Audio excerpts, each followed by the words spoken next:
Okay, it works, it seems. So, hello everyone. In this stream, I will be continuing the work that I have been doing for quite a while now, which is porting Ammonite to Scala 3. So, first thing that I wanted to do today is to do a little bit of housekeeping, and just manage the commits that I previously made in Ammonite, and also to manage my commands and organization of the workflow a little bit. And then I'm going to explore some new modules to try to port some new modules. So, but first of all, I would like to check whether Twitch works properly for me, because I have never used it before really. So let me just do we know what the unread? Let me just okay, this is some random stuff that gets opened here. Okay, I think it was a bad idea to open Twitch. So okay, hopefully it works. So I would like to start with sorting out the commits that I previously made, so that they are nice and organized, because I have started working on it in August, and up till this moment there were quite a lot of commits. So first of all, what I want to do is check out whether upstream moved forward or not, which it didn't, which is good. So it is good because I will not have to chase two targets at the same time. So let me take a short survey of all the commits that I made previously for Ammonite. So this one, ops.support added. Yeah, so this modifies a build file to support Scala 3. This one would be, so I have created a folder that was missing. So basically there are some version specific files in ops that were specific to 12, to 13, and consequently I had to create also a version specific to Dotty.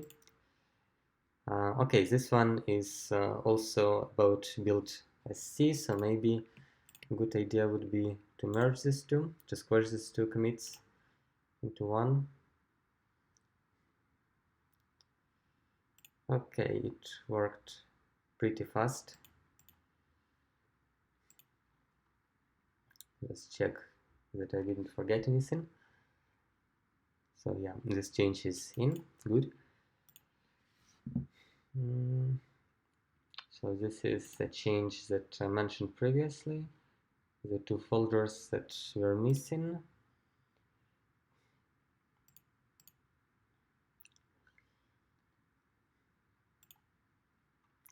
Explicit types for implicits, yeah, good. So basically, like 3 commits deal with some rudimentary Dotty support. So this one, maybe I can rename it a little bit so that it is more descriptive. So it would be, so what did we do here? Yeah, we created some Scala 3 specific folders, Scala 3 specific files.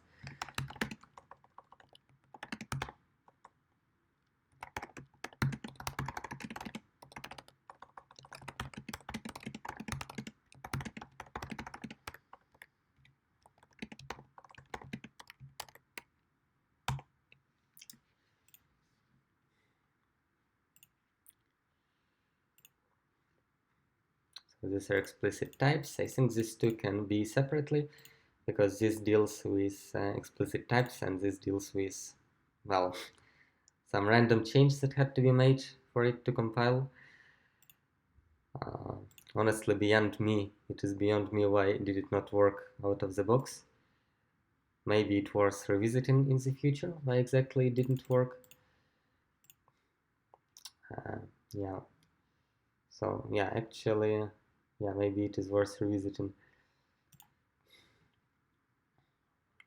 So this one is bump of dependencies, which can also be merged with the original commit. So we squash them in one, the build file commit, and do we get, yeah, we get this changing, good. Another thing that has to do with build sc. Yeah, but it doesn't really matter because I was playing with the flags here, and these changes didn't end up accepted, so I reverted them.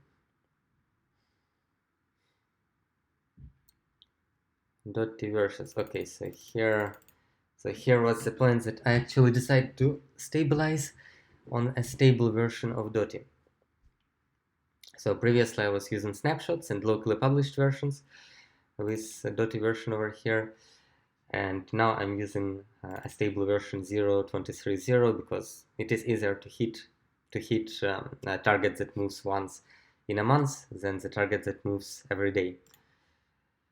Okay, and these were two commits that I have made yesterday, and actually I believe these two can be squashed into one, and I can edit the message. So this was concerning the tests. So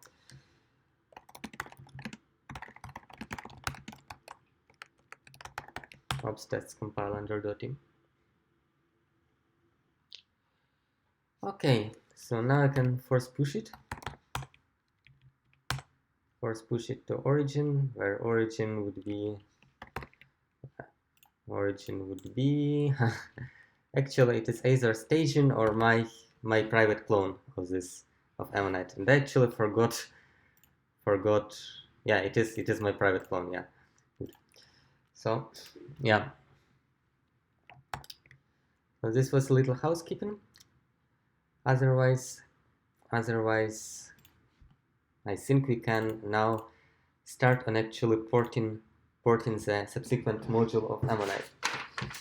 So I have a little plan here of what exactly needs to be ported. So basically the structure is pretty linear of Ammonite packages, and I have done the first package. Oops. Now I'm going to proceed to the second package, which is m.util, which is a subpackage of m, apparently, of Ammonite. So first thing first is to find the modules that I want to work against in the build file. So I'm looking for m.util, which is pretty easy to find here. So we have m, we have it just cross compiles this package and it aggregates some other stuff. So I'm interested in this util module over here. So first of all, let us have a look how we did it in case of hops.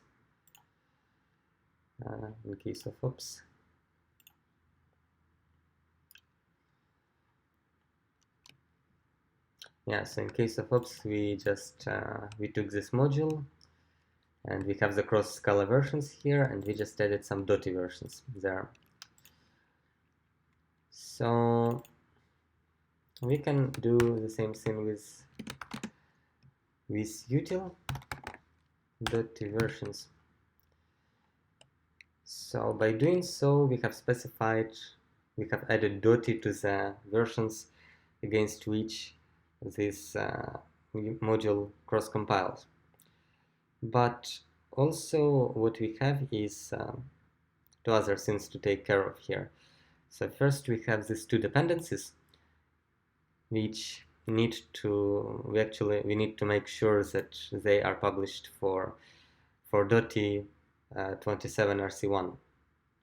So I'm pretty sure that pprint and fancy are published, but I'm not exactly sure if it is the right version. So yeah, actually we can just leave them as is, and if they are not published, it will backfire on us and we will fix that. More pressing issue is this dependency over here. So it is dependency on Scala reflect, which means macros. And macros are bad news in general because Scala 3 doesn't have the same macro system as Scala 2. So what we are going to do here is we're going to apply this dependency only if we're working against Dotty. So if cross Scala version starts with 0, then add empty of dep. I believe it is this how it is written. Otherwise, we fetch the reflects in. Okay, and now what I want to do is just to compile it to see what breaks and start working against the bugs. And to compile that, I have this list of commands here for all the Ammonite Ammonite related projects of LiHaoi that I'm working on, and I actually want to modify this command a little bit because for me it is important to know how much time the command takes to run.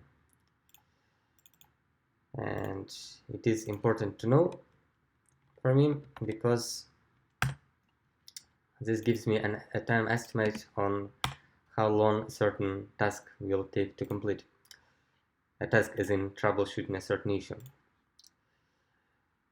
So we have m.util. So here we have ops. So ops is the model we have just ported. So m.util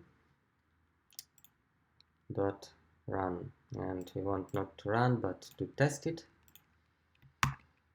And let us start getting our first batch of issues.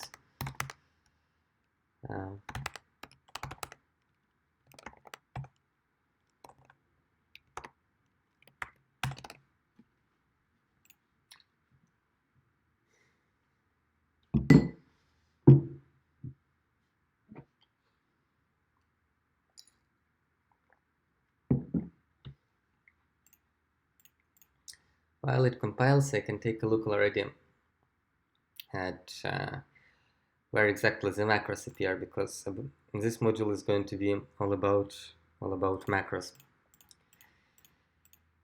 Okay, it doesn't have tests, so maybe what I can do is look up for macro in all the Scala files over here.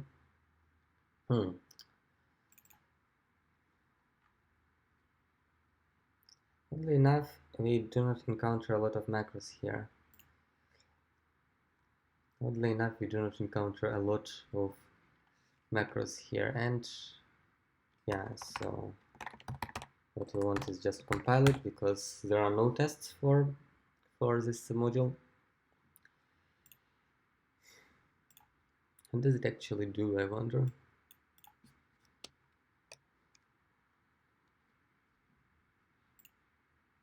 Okay, pprint. It seems that pprint is not, so this version of pprint is not published. So I need to look up which version is published. What I'm going to do is go to the Maven repo and look up for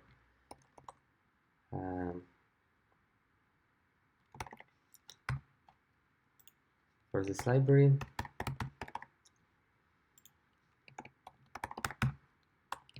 Print 0.27.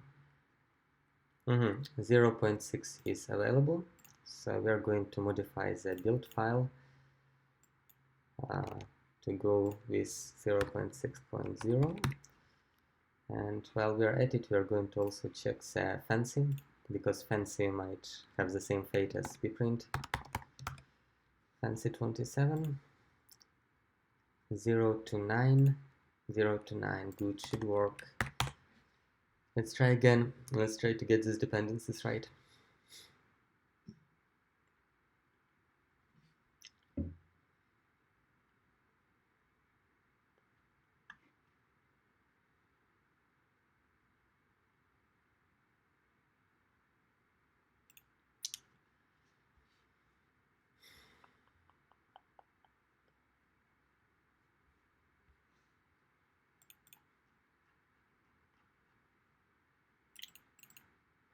So here is some macro-specific stuff we have, some macro-specific imports. So this is the only macro-specific stuff that we have. Okay, and also here it says bad option acyclic. So acyclic is a compiler plugin for Scala 2. Obviously, we do not have it for Scala 3 because compiler plugins are different. So we need to find out where exactly this option comes from. Internal module. Okay, so we will have to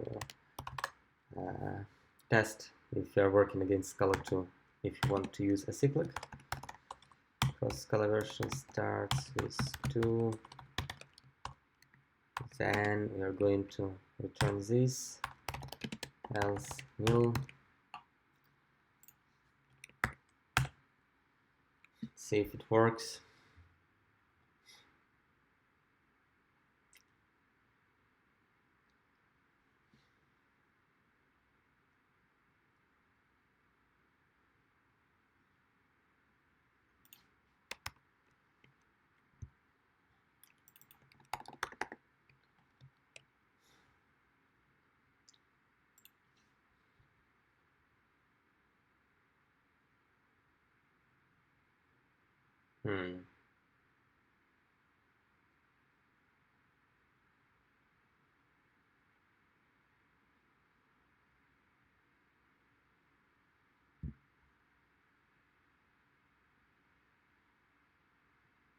Okay, so we're getting some errors here. And this error actually sounds very familiar. So cyclic reference involving import. Import, huh? Okay, so it sounds like we got the dependencies right. So at least we can commit that.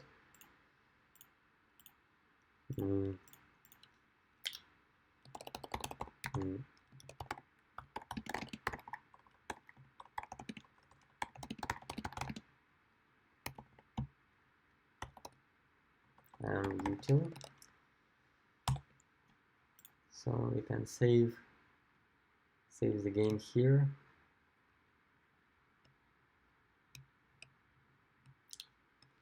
And I'm going to make a little break.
Okay, so let's continue on this. So there is this cyclic reference, blah blah blah error involving type tag, and I actually believe type tag might come from macros,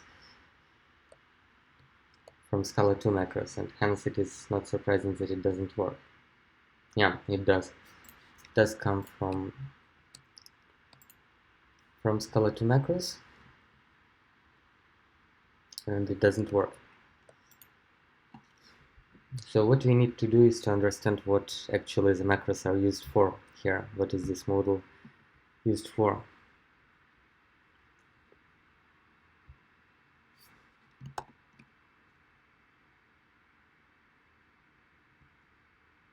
It looks like some model classes.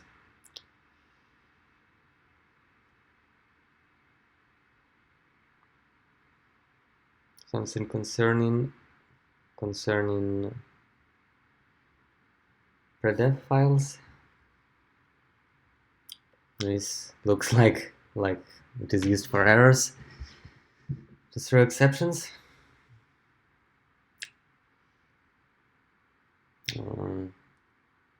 This looks like Ammonite specific stuff, this tag.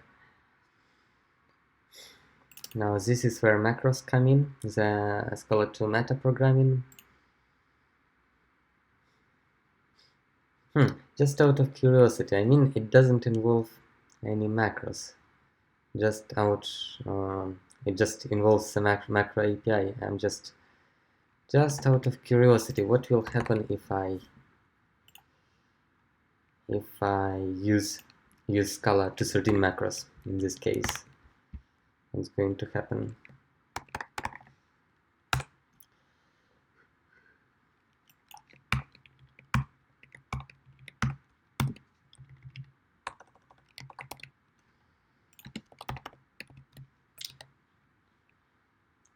Scala reflect cross Scala version can be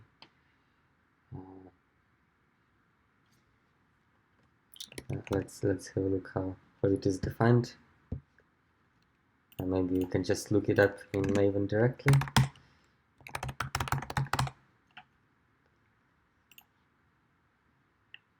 Okay, 213.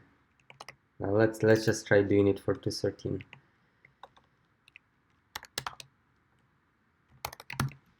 Let's see what happens.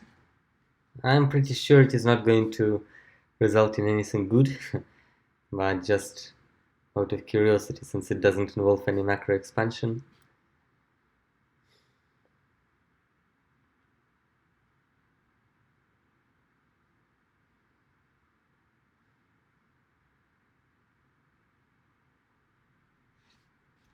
Otherwise, I'll keep reading it.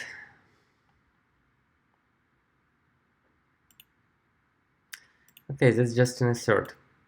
So in theory, it can be disabled until in theory it can be disabled until it backfires on us. Okay, not found. Not found. Yeah. Interesting. Why is it not found?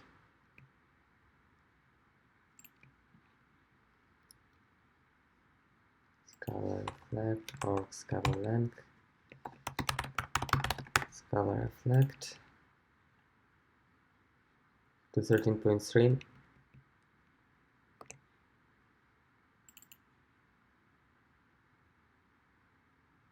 Yeah, okay. So the naming schema here is, yeah, we need 213 here. Just 213 and not 213.3. No, we need 213.3 here. Exactly.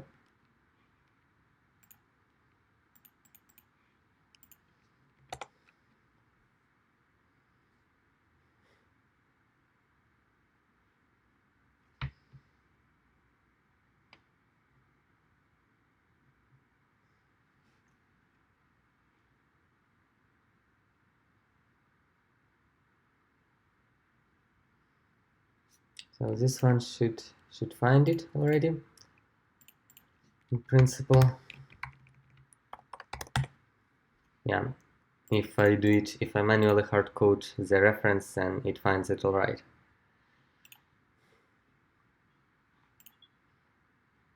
Interesting. Interesting. So it actually compiled successfully. Huh. Very interesting. Yeah, this is a standard error where you need to give the implicit type explicitly, which in this case would be bind, probably. Huh. Very interesting. I wonder if it will work as well during runtime. My assumption would be that since it doesn't use macro expansion, it might work. Yeah, bind of t, where, yeah, so it will be bind of t here.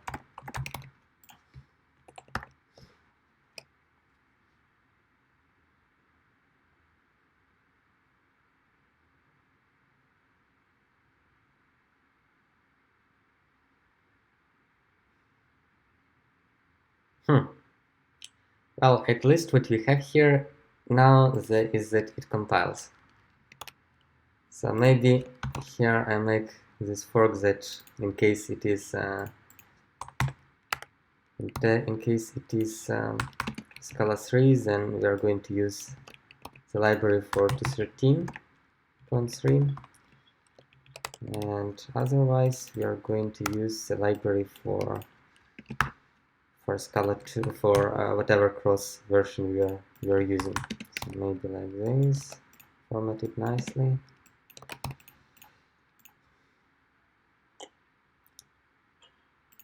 So here would be cross Scala version.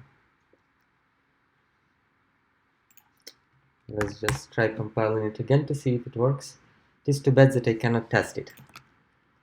So, I mean, I assume this can potentially still backfire on runtime. May or may not. But I assume it compiled well because it didn't use the proper macro functionality from Scala 2. It didn't have this macro expansion since it requires compiler. It just had APIs, API access, and API access at least compiles fine. Maybe it will blow up on me. Who knows? When I try to compile the dependencies of it.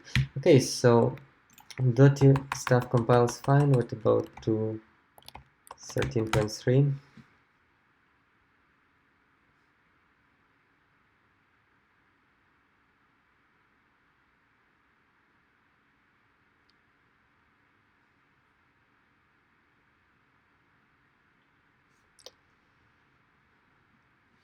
Okay, compiles. Okay, so maybe I can just amend the previous commit because there were not much changes done. I have just added an explicit type here, and otherwise it was all about the build SC setup.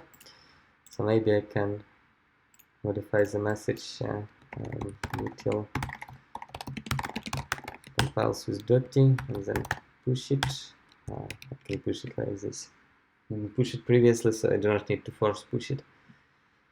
Okay, good. So this gives us the second module, which was supposed to be difficult, but so far at least it wasn't. Well, if this module contained macros, then next module is even harder because it contains compiler plugins, at least according to the diagram that I have here. So yeah, let's start elaborating on that. But the good news is that this next module is just 100 lines of code. So yeah, let's try setting it up. So the module resides under M group, under M object, and it resides under interp object, and it is called API. Full cross Scala versions. Okay, so previously I was dealing, I believe, with bin cross Scala versions. So how's it are different? Full cross Scala versions and bin cross Scala versions. Okay, so it just has more versions. Whatever. I'll just add Dotty as previously plus Dotty versions. Then here, what do we have?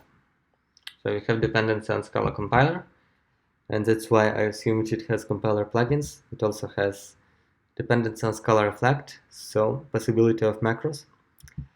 And this one, get course here interface. This might actually also backfire. So course here, I assume it must have to do something with library fetching because it is course here. But otherwise, I guess what I'll do is maybe I'll first look at the code to see what it actually does. Actually, I want to see whether it contains tests, which probably it doesn't, because it doesn't have the test module. Interp API.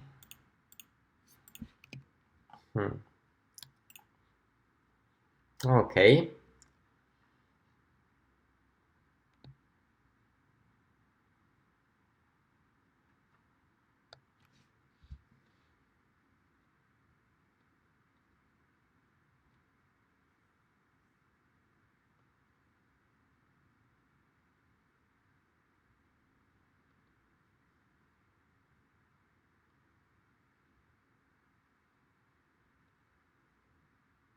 It looks like a template. It looks like a template that Ammonite is supposed to use when the user works from its shell. This is some exception for exit, apparently. This one, API holder. It looks like a wrapper. It has a value, which is between null and ref. And it has an implicit lazy value, implicit version of it, so probably if you import it, it will be in scope. Okay, this looks like getting closer to the meat of the things, and this is even closer to the meat of the things. Okay, my question is, where exactly does it use the compiler, the Scala compiler? Because it definitely depends on the Scala compiler over here. Scala compiler. So where exactly does it use it? So this is Crucia. Okay, I guess what you're going to do is just figure it out. Just let the compiler tell us where exactly it uses this stuff. If cross Scala version starts with 2, then use this.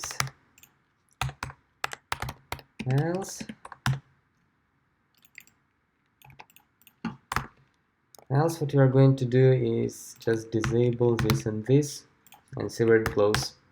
Oh, and by the way, what we need is a new command. So we have done m.util, so now we are working on m.interp.api. And we do not have tests, so we are going to just compile it. So let's see. So it must blow somewhere, and it will tell us where exactly compiler and reflect come into play. This is the way to find them.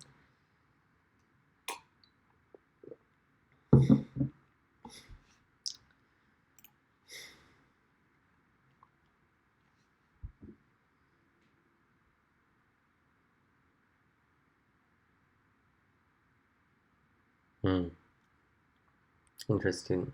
So interp bridge is an API holder. Oh yeah, it is var. Type of implicit must be given explicitly. Yeah. Oh yeah, here is Scala Compiler. So they configure the compiler somehow. Makes sense.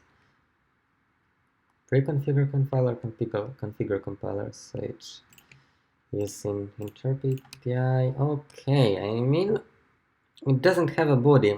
It doesn't have a body over here, since this is an API. So, I mean, we can just depend in theory on Dotty, and we just point it to the correct Dotty scene.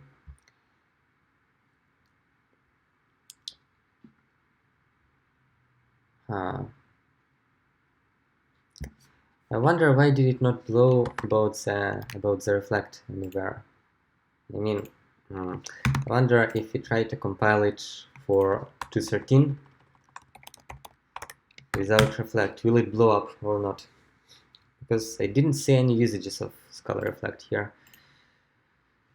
The compiler. The compiler.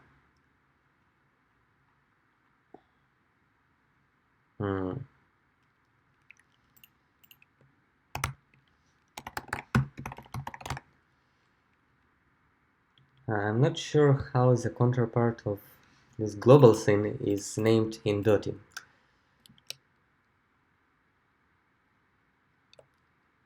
Yeah, I'm not sure at all.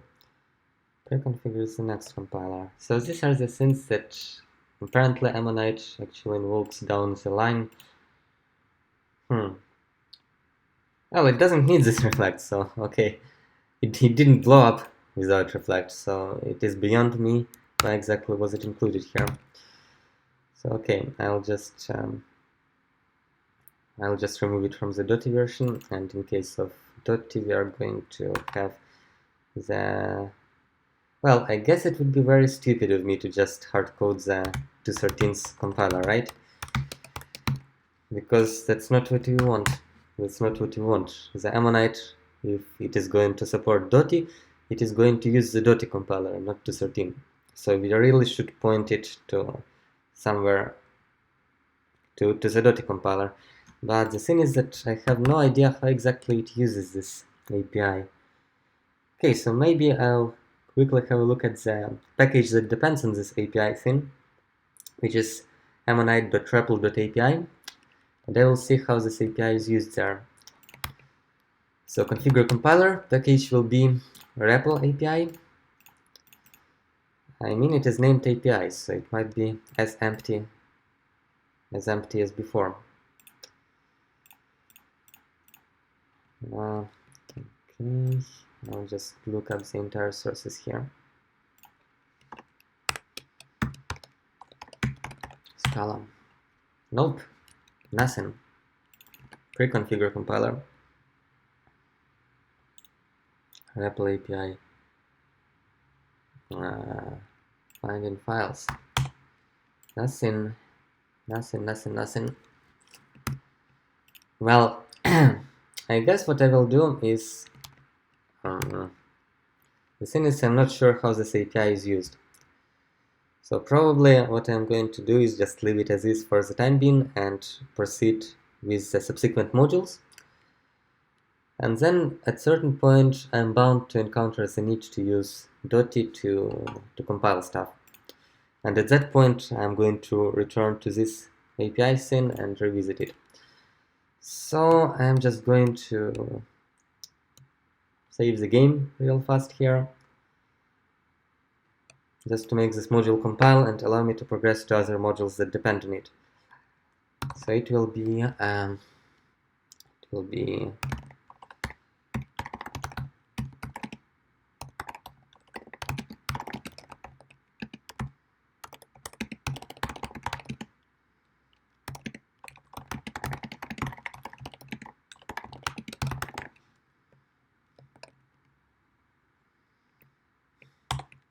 okay. And I'm going to take a break.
Okay. So while on a break, I had an idea. So probably one thing to be done, to be tried, would be to compile everything with Dotty, but make Ammonite work with Scala 2, because currently it works with Scala 2. And then once Ammonite compiles with Dotty but works against Scala 2 files, we can try to make it work with Dotty files as well. With Dotty, yeah. Okay, so next module would be Ammonite m.REPL.API with 900 lines of code and no obvious dependencies, no obvious external dependencies except from the m.interp.api modules that we have just processed. So as you can see, the structure of the dependencies is pretty linear. So the circles are the stuff that I'm trying to compile with Dotty, and it is pretty linear. So a circle usually depends only on one other circle, at least essentially. Okay, so yeah, let's do the. So that was Interp API. Let's do REPL API now. So REPL API, where is REPL API? Where is REPL API? Interesting. m.REPL.api. Oh yeah, here. For some reason, Sublime didn't fold this comment correctly, so I missed this submodule. So it is REPL.api.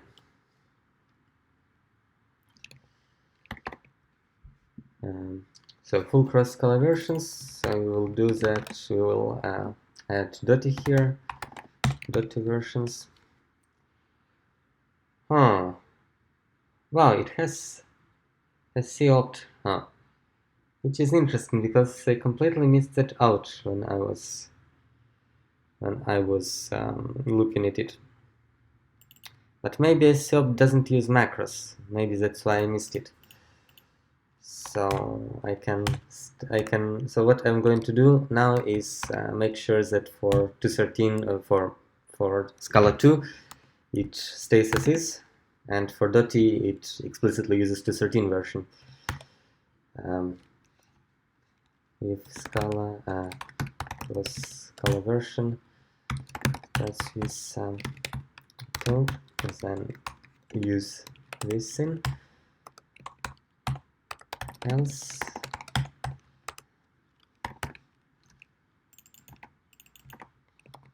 so now the question is yeah, so here we need 213.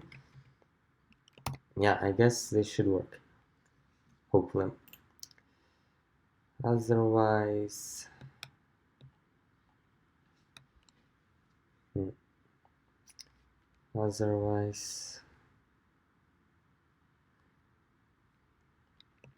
need to see if it has tests.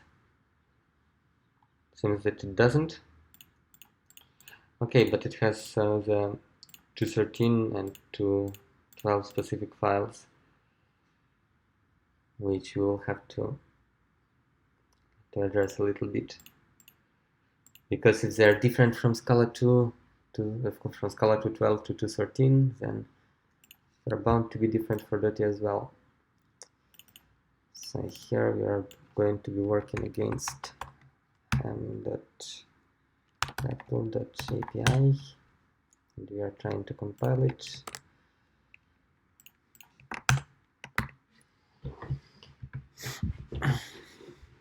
Let's see if it works out of the box. Really interested in these history files. It does seem like something to do with correctly treating the history. So the history of REPL. So maybe let's try to compare with history.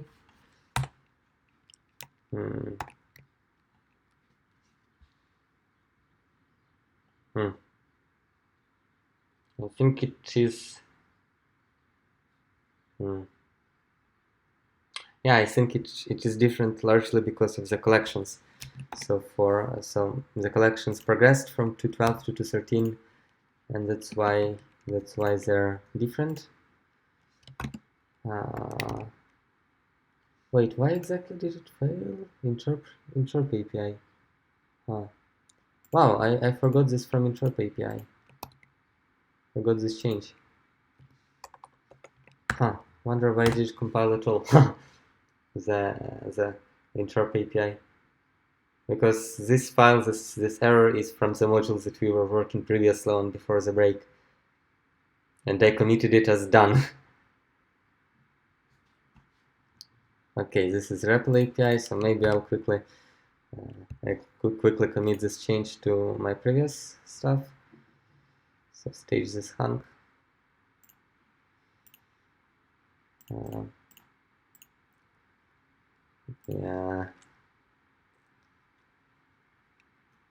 Yeah, so I want to amend it and push it to master, to origin. Yeah, somehow this change slipped through the cracks. Interesting. Okay. So here, what do we have here? Yeah, implicits. Now the question is, so basically in Dotty we need to explicitly provide the implicit types, and I'm not sure what types this file has, this function has. So let's try to see what we have.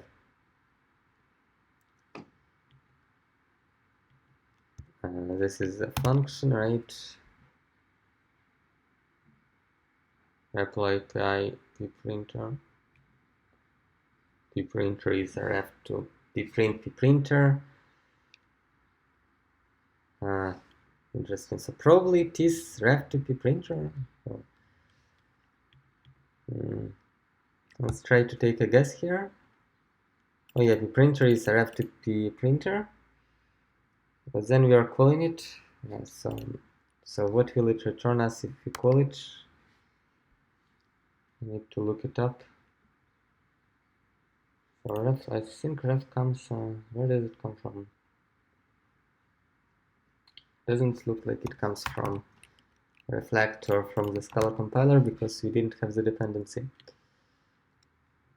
So it comes from model.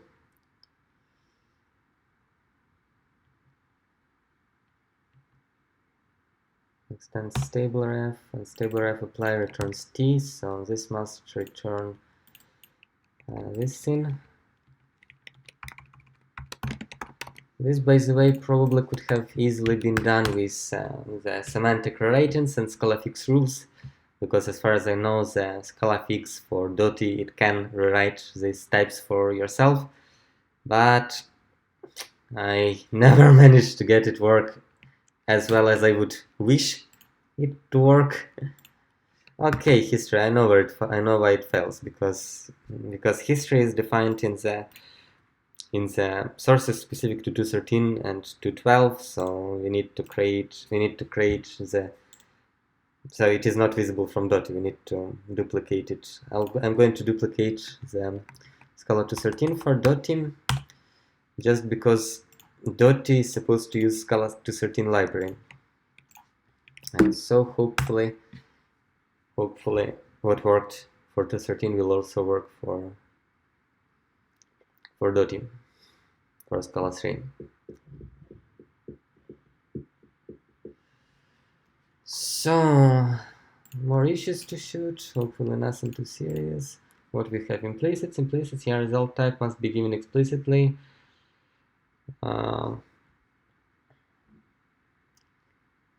Compat is not a member of source code. Okay, this can be serious. I have no idea why that occurs, but we will get to that. Okay, macro. I mean, seriously, why did I not pick that there is macro here? Scala Ammonite REPL tools router. Hold on. I suspect it is trying to compile something else than API. I'm trying to compile API, but it tries to compile some other stuff. So it tries to yeah, here is REPL API, REPL API, REPL API, REPL API.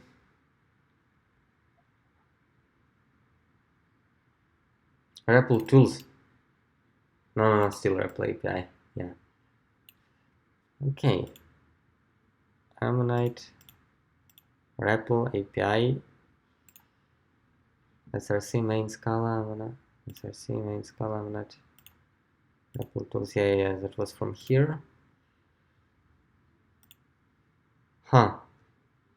Yeah, what surprises me is that I didn't pick up on the macros. I didn't know at all that it uses macros. It is very surprising. I didn't expect to see macros at all here. Ammonite build file. Let's have a look at the dependencies. I didn't remember it depended on Scala Reflect at all.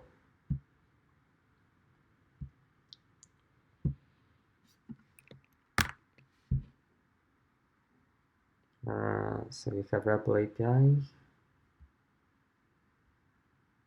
API, module dependencies.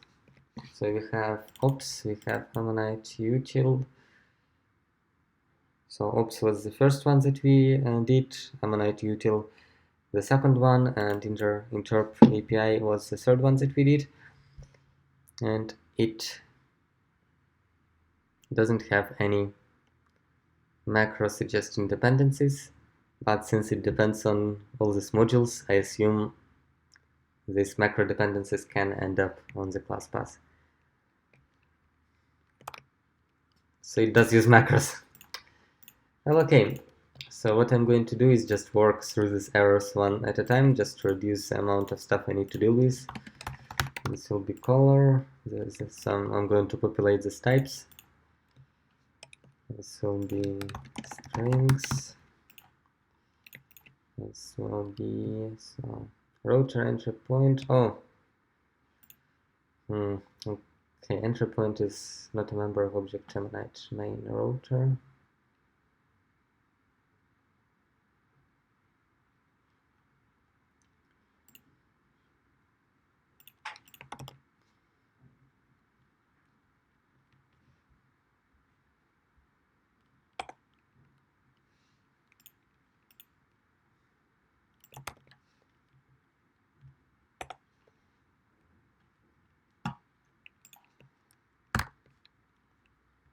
Entry point. Where does entry point come from?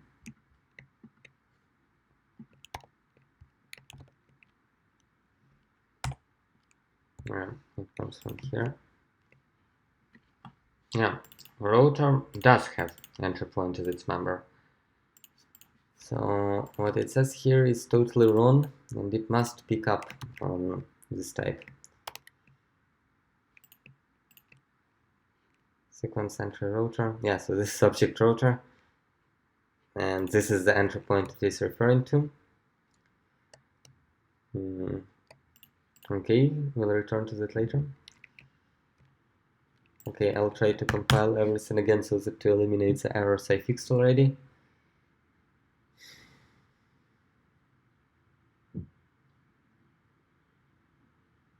I know why exactly it didn't have to depend on macros, because it is just macro expansion site and not macro definition site. So maybe for expansion we do not really need to depend on this reflect library and stuff, although maybe I'm wrong.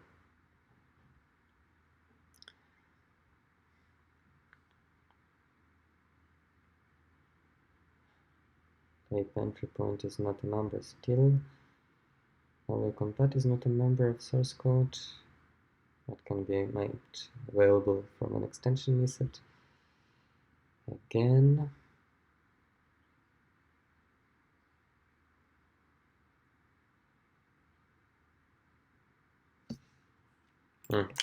Here is the macro. So yeah, I'm wrong about expansion and definition sites. So this is, it seems, there is a definition site for something, maybe for that rotor. Don't remember exactly for what. What does it do actually? Enclose an owner or write slams?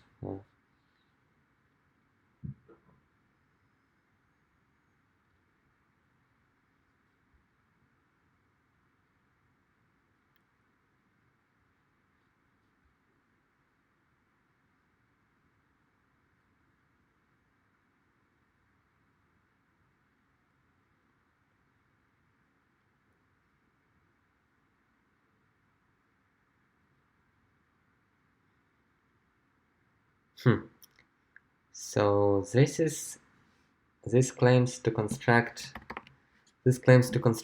a server from the methods defined in an object.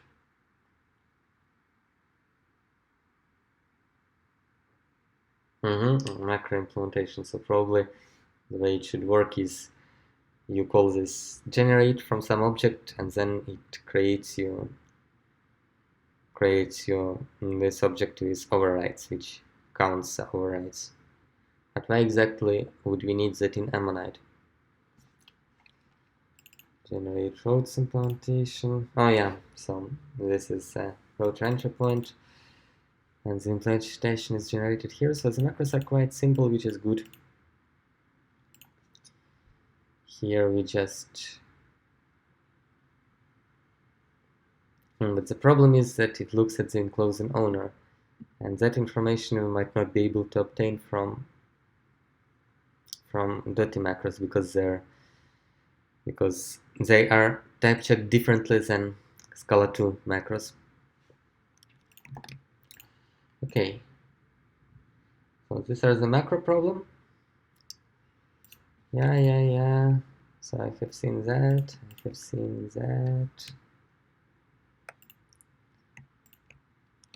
What is this? No type tag available. Yeah, this is.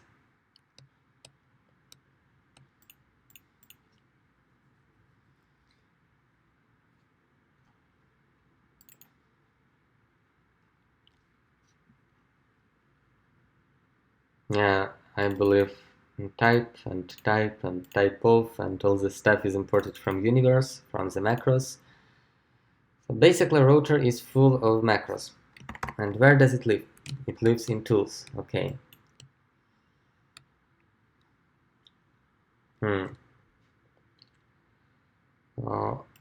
It is good. It is good that macros are so far contained to this router. What I can try to do with them is isolate them to a separate folder for Scala 2 and just proceed without them for the time being, because I do not need to pass any tests so far. So what I want to do is to focus on the errors that I have so far in like Dotty related, non-macro related errors. This source code troubles me. So yeah, Scala 2 and yeah, what is the path here? Actually, I'll just copy relative path, and then I'll create a Scala 2 folder, and then I'll paste the relative path. I'm going to we start from Ammonite here. So Scala 2 Ammonite Rebel Tools router dot Scala. So I create it here, and then I'm going to take everything from this router, paste it in this router, and I'm going to delete this router and try to compile this.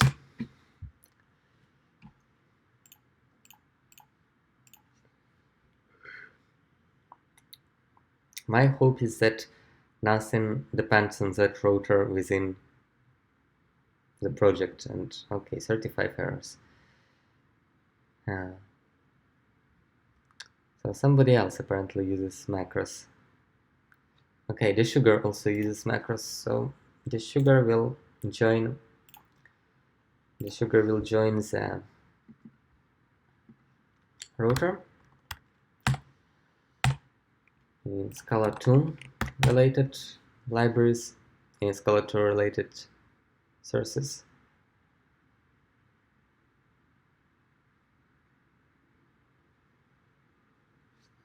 The sugar implementation. Okay, where does it come from again? Source API. Okay, what does it want? Okay, not found desugared. So this means that it is indeed used from.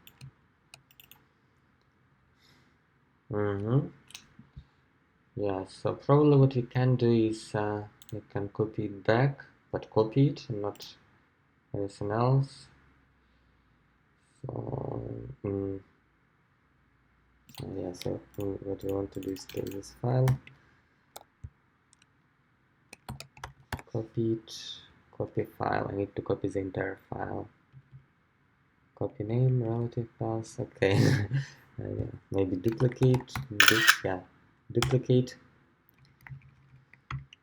duplicate into sugar, and then here I'm going to remove all the stuff that is macro dependent. Let's try to compile it again. Oh yeah, and by the way, here I also need to remove this common part. Here I need to clean up this.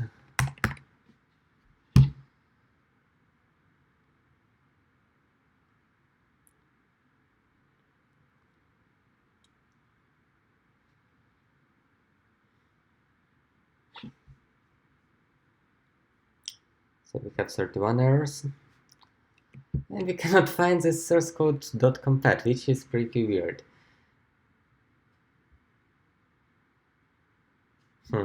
Let's have a look at source code.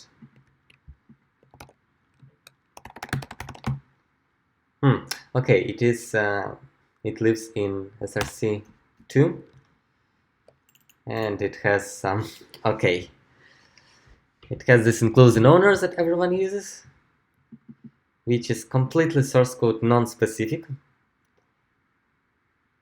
I cannot see why is it included in the compat to begin with, enclosing parameters list.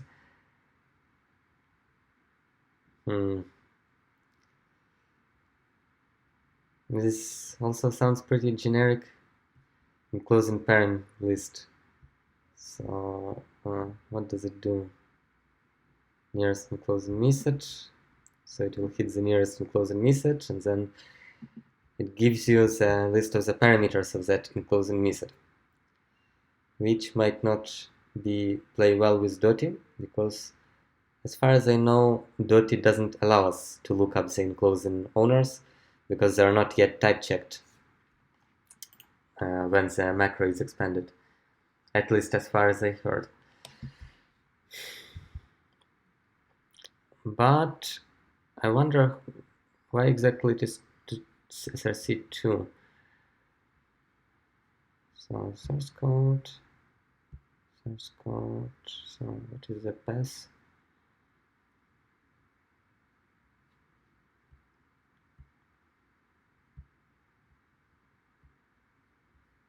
Okay, yeah, well, we didn't need it here. And also I'm pretty sure that it might be tricky to obtain that.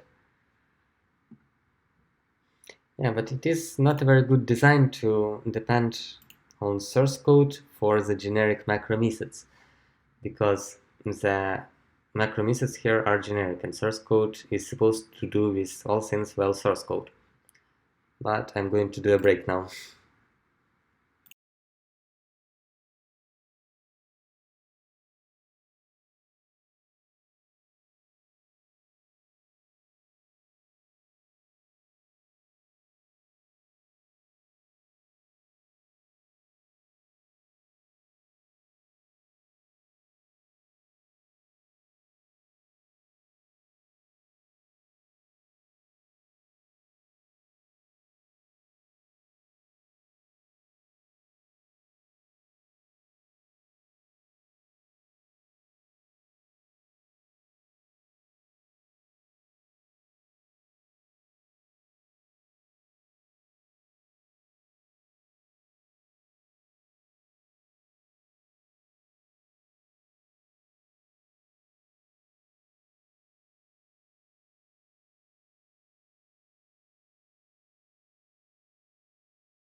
So basically the situation we have here is that there are some macro methods,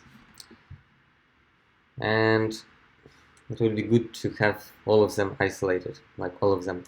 And what I'm going to do with this methods from source code, I'm just going to copy and paste them into Ammonite itself, because it's good to have all the methods in one place, and they are general purpose methods. They have nothing to do with source code. So yeah, I'm just going to do that. So maybe I'll create here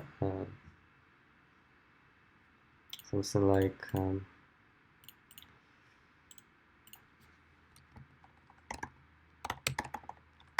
macro util Scala. Have them defined here.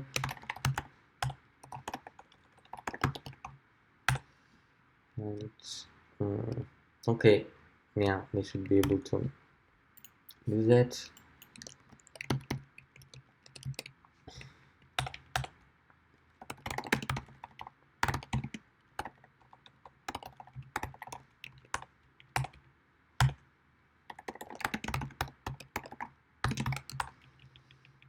So this will be macro utils, and I'm not sure if we would be able to reproduce that with Dotty, of course. But okay, but at least yeah, at least we're going to isolate them. That's a good first step. And in general, so yeah, so here it will depend on macro also. Yeah, macro util,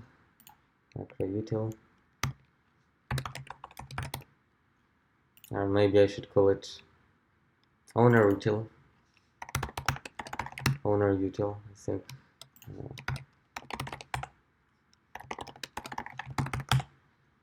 More fitting to the purpose, because this thing looks up the enclosing owner, and this thing looks up the parameters of that enclosing owner, so makes sense. And this is not very good, as I said previously, because Dotty doesn't have this functionality, as far as I know. I'll try to do that, I'll try to experiment, but I am not very optimistic. Not very optimistic about that. Okay, row term. Again, we have a situation where we have in the companions we have macros. In the companions we have these macros. Let me actually count macro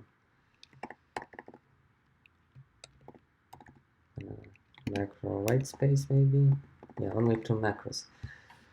So everything else can actually go back to the general purpose stuff. So maybe I will duplicate it back to the general purpose package, general purpose source base, and here I need a way to get done with these libraries, to get done with this stuff.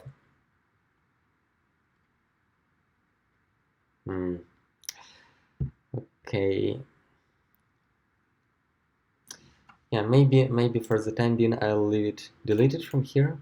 I'll leave it only in Scala 2, and I want to troubleshoot all these errors that we encounter. I just want to minimize the amount of errors we have so that it is easier to work. This router, I haven't seen any dependencies on it so far. Okay, source code compat, which comes from source. Each has a ton of macros. Yeah, literally all the file is one big macro. So it will go to Scala 2,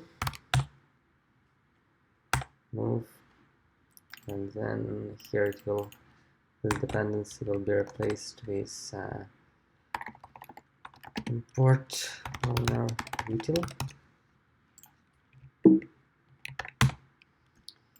And while we are at it, I'm going to save the stuff that I did with the build file setup.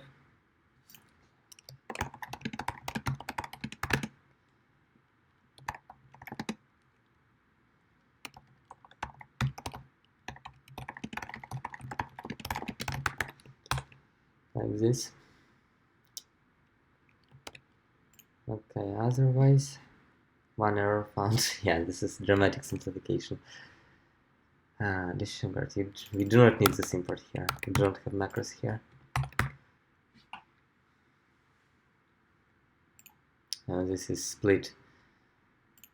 This file is split a little bit.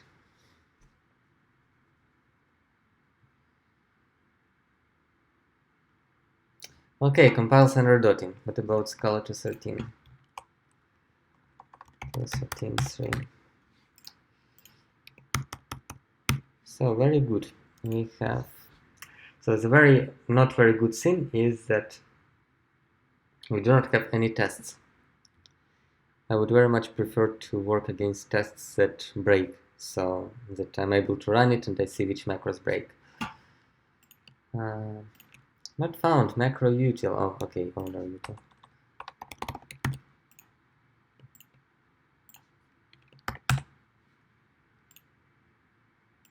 Save context.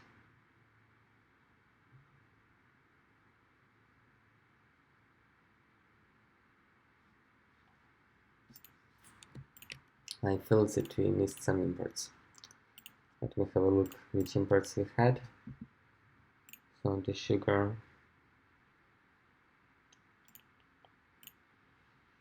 The sugar. Strange. Cannot see any imports that would signify this context. Actually, yeah, pretty strange. Where did it come from here in first place? So this is desugared. This is import from compat, and this is an import to allow macros.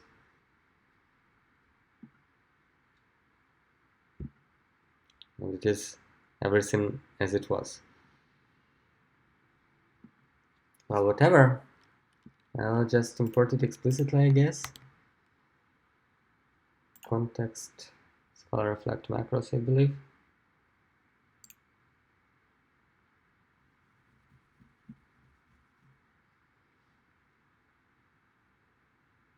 Okay. Actually, I can have a look at other files, maybe. Okay, black box. You're using black box everywhere. So black box it is.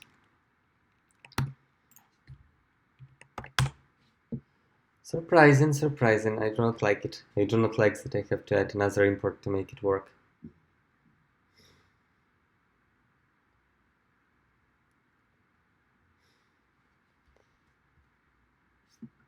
Util. Okay, the same stuff, I guess. Yeah, actually, pretty surprising. I mean, if you look, I just copy and pasted this file from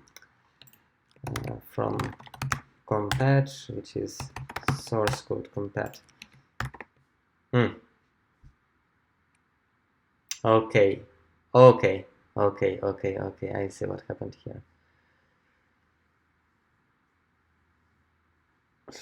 So I forgot this type for some reason. For some very strange reason, I forgot this type over here. And that explains import. So we do not need this import. Forgot this type.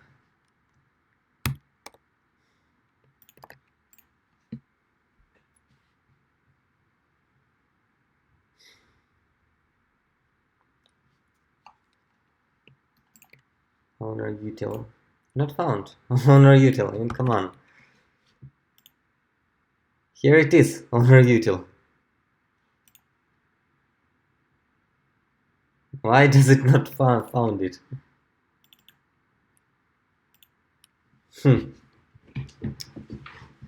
Ammonite REPL tools. So we have the same package here and here. Owner util. Oh, okay, typo.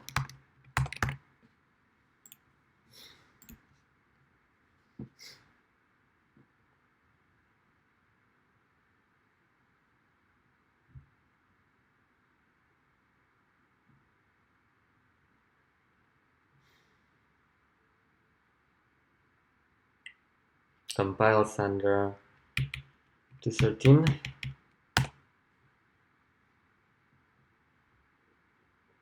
Compiles under Dotty. And a lot of technical debt generated. A lot of macros stepped out. Well, but this at least is already some progress. So I'll name it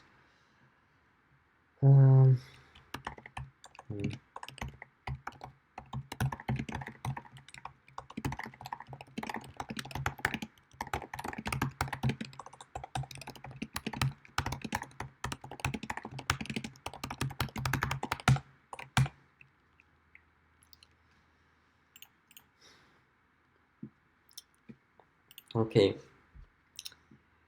So now we have a massive technical debt here. Well, not that massive. Yeah, maybe the last thing that I want to do here is just abstract away all the stuff that is common between these files. So source is covered in macros. So load is macro, load macro is macro, apply is macro, apply is macro, apply macro is macro, apply customize command macro is macro, prefix is macro, breakup is macro. Yeah, it is all one big macro, so not much we can abstract away here. So I think this is the greatest technical debt here, and I have no idea whatsoever what it does. Router, it looks like a lot of API stuff, so this is our target for abstracting away. Owner util, it is the stuff that we copied from source code, also one big macro. The sugar, also one big macro, so I assume we can just target router. So what we can do is duplicate, oh no, did not do it, duplicate it to Scala, and from here we are going to remove all the macros. But we need to find an approach of how exactly to abstract them away, because we have these companions over here, and they reside inside router. And if we try to split these companions between the sources, it will not go very well. There will be collisions. Router, we will have to define router twice. So that's what we want.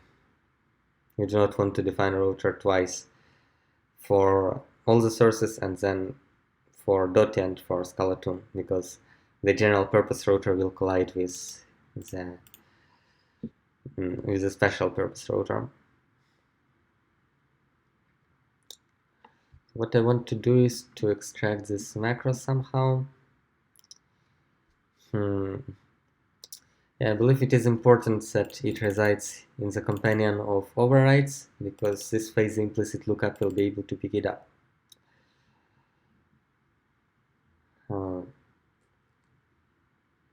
Maybe we can do something like these extends overrides versus specific, and here we'll have a file for Scala/3 for router. So basically, in the Scala 2 file, what we're going to do is to delete everything except the macros. Yeah, and the macros will reside in yeah, whatever.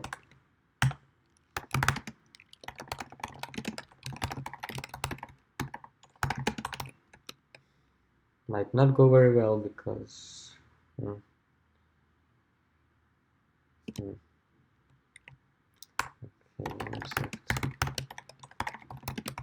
macro implementations. So I believe the implementations must be statically known, which means that they cannot reside in a trade. So this will be overrides implementation. Should work, I hope.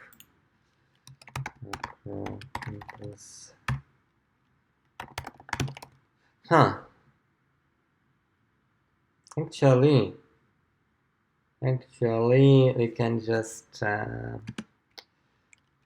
do this from the router from the general purpose router itself. So the implementation, nope. This stuff will go to some macro. We'll call it router macro inputs dot generate overrides. I cannot see why it shouldn't work. So this will be named router macro implementations. Generate override. Yeah. Okay. Yeah, and shall remove everything else which is irrelevant. This also goes. Next macro that we need. Oh, yeah, I totally forgot we have this macro expansion here. So okay, one step at a time. Let's do this implementation first. Just cut it from here, paste it here. Entry point of t might not compile because it might not resolve entry point, but whatever. Universe router should work perhaps. Yeah, here this one gets expanded to this. And now what I'm going to do is just create version specific traits. So basically what I'm going to do is to hide these macro expansions in traits and then make these traits live in the Scala2 files, Scala2 folder, so that they do not compile under .t, and then make router and overrides extend these traits. Extends router version specific. So this stuff will go to overrides version specific. So yeah, create overrides version specific, and then we'll have this stuff here. Not sure whether implicit resolution will pick it up here.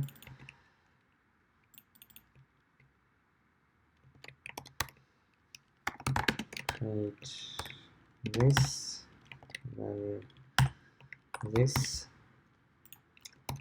Okay, it looks pretty. Then I'm going to remove the macro from here, the macro mentions from here, and we have macros tucked in very nicely into this little subfolder, into this little version specific file. Let's try to make it compile now.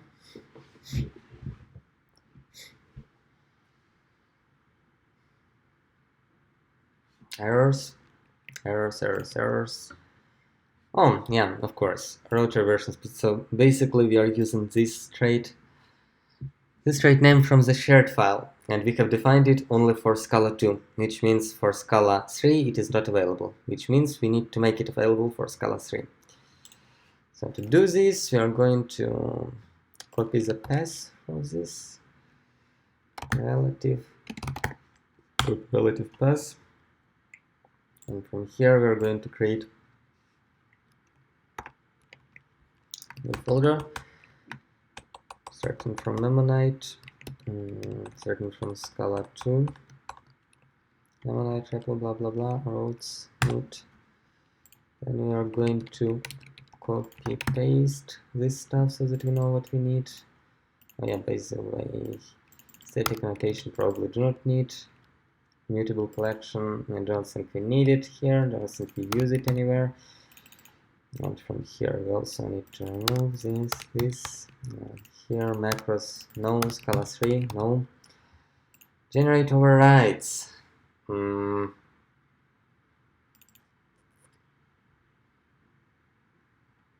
Okay, well, I mean, this is not referred from the main object, so do not need that.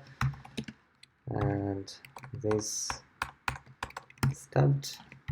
and this also stubbed. So we stubbed the macros here. Good. Let's try to make it work. See it if it works. What found overrides? I assume because we want to refer to them as router overrides.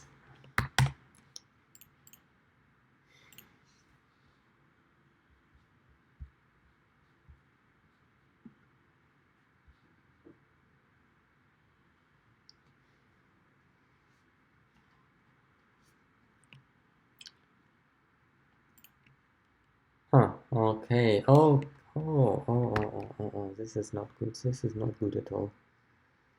This is not good at all. So, I assumed that this router is well behaving here, but it turns out that it is one big macro. One big macro.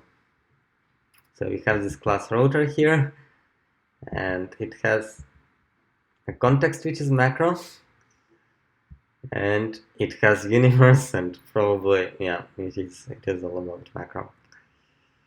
It's all about macro. Okay.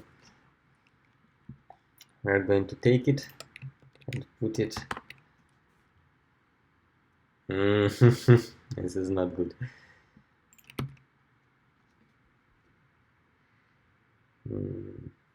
Wonder if it makes even sense to tear it apart like that. Okay, I mean, we can try. We can always try. Let's move this class over here. And yeah, probably I will not risk removing the imports anymore. So we have these two imports here. They should also go here, because they might be needed by that huge, absolutely enormous class. It's absolutely enormous amount of macros. Yeah, that's not very good. Okay. Cancel. Where are we? Apple Taurus router.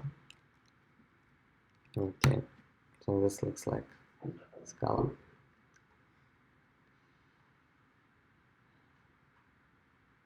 Okay.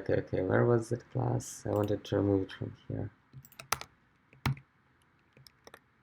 And for Scala 2, we do not define. For Scala 3, we do not define the same class in hopes that it will may or may not end up well. And while we're at it, I'm going to make a little break.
Okay, so let's see what happened here. Okay, it seems like we have split the macros successfully. So this stuff becomes version specific. This is from object rotor. And then, you know what, maybe a good idea would be to rename this stuff to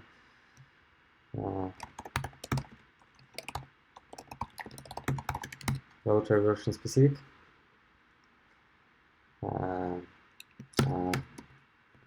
Just to organize it properly. Rotor companion version specific. And this stuff goes inside. And then from rotor we use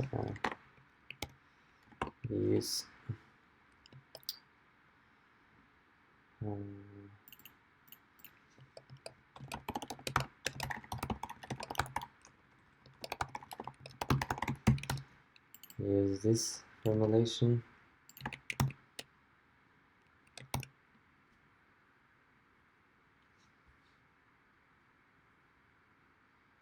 So basically everything related to that companion object goes under the rotor companion version specific.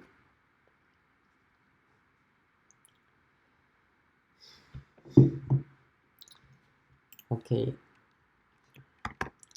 let's see if it still compiles after this little change that we made, and we are left with this object with macros for companion object, and with this stuff, which is all about macros. So this method is all about macros. This is method symbol all about macros, and questionably this as well. This as well. Good. So this rotor is totally all about macros. Oh yeah. So in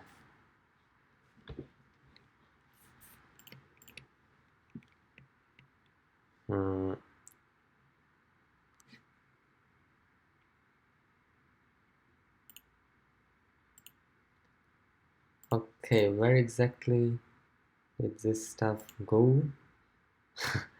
Forgot where I put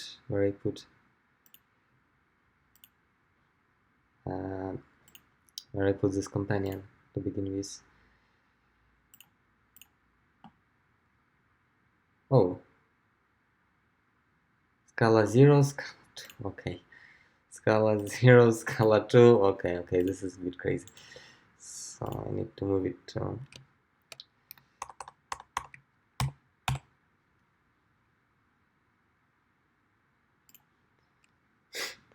Okay, I cannot move it for some weird reason. Okay, I want to move this stuff to here, right? No, this stuff to... Okay, maybe I'll do that from the terminal.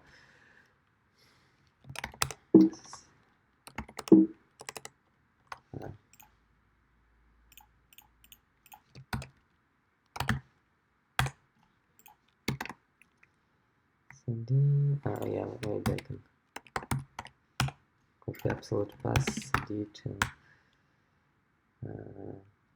this place and move Ammonite, more recursive. Oh.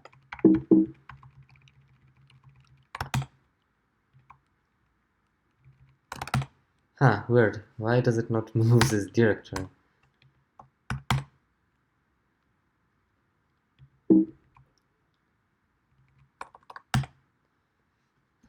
Rename Ammonite to Ammonite slash. Oh. Okay, so it apparently went here. Ah, this is weird. Oh, okay, I see what happens here. So this Ammonite here and this Ammonite here, they seem to be colliding. So what I want to do is to move the tools from here to src main Ammonite REPL src main where I want to move it.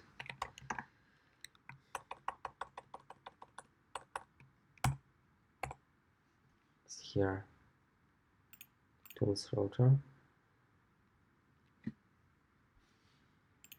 and then this empty folder I delete, and then here I will mimic the directory structure.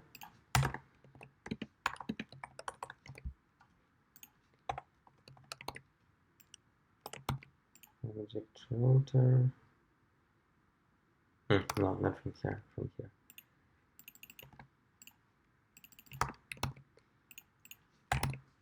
Okay, will it work now? Okay,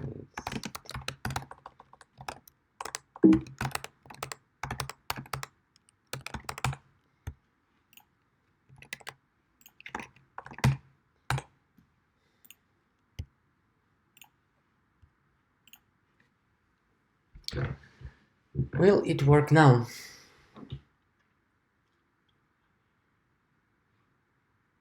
Oop. No, it will not.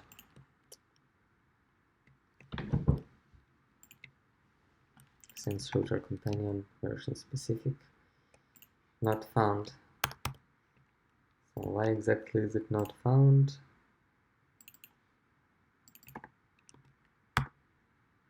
Oh, have a typo. Have a typo.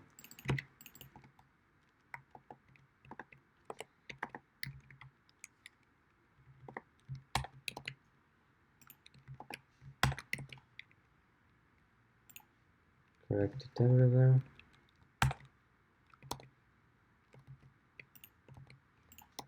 Okay, let's try.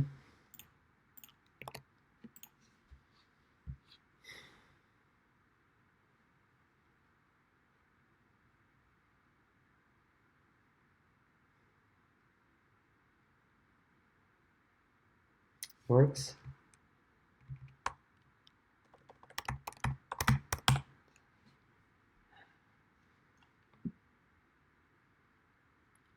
Yeah. Doesn't work. Companions, oh my god. Companions, class and object must be in the same file. Yeah, this is not good. So Scala 2 apparently has this limitation that the companion of so this companion and this router must be this class. Where is this class? Yeah, this class. So this class and this router, they must be at the same file for some very obscure reason. Because they're companions. Yeah, maybe it was a bad idea to begin with to yeah, I do not think at this point it very much worth it. Well, they do have some common functionality here, which would be very good to abstract away. So basically what we need to do is to put this companion to the macro-specific places, so that it resides at the same file, but at the same time we need to abstract away this common stuff. So maybe we can just make it a reverse version of what we did before. So yeah, so what did we do? We were just working on the router. Basically what we can do is just copy and paste routers to the version specific folders, then create rotor that is shared and makes object rotor extend the shared stuff pretty much as we currently extend the version specific stuff. So let me stash, then let me, oh yeah, okay, whatever.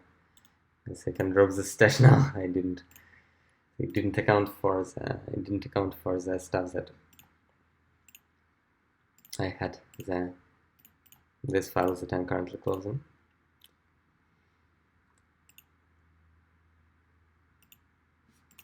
Yeah, first of all, what we need to do is to create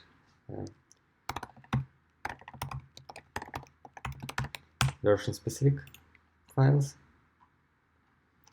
So this one we just copy and pasted everything, and yeah, what we do is duplicate it to the shared place, Scala. The shared place will not have any macros, object rotor, and the object rotor, so it will not have the class here. Object will become a trait, rotor shared.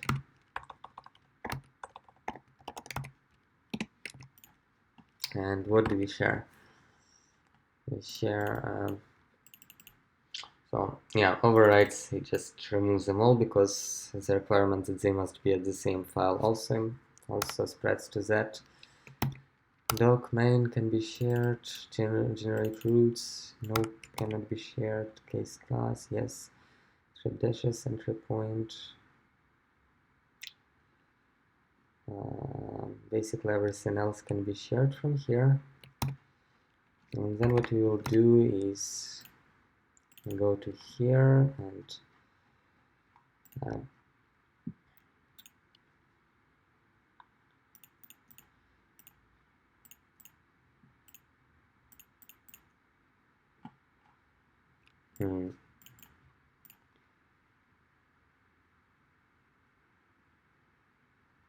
okay, it doesn't show us what we changed, unfortunately.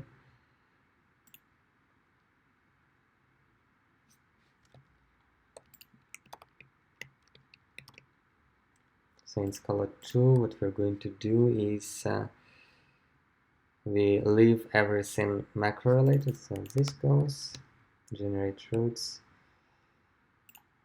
stays, everything else goes because it is shared. Up to here, everything goes. Okay, hold on, I deleted the good stuff, I believe. Oh yeah, no, I didn't delete. So yeah, this entire thing stays, and then this thing extends rotor shared. Let me try to compile the Scala 3 version.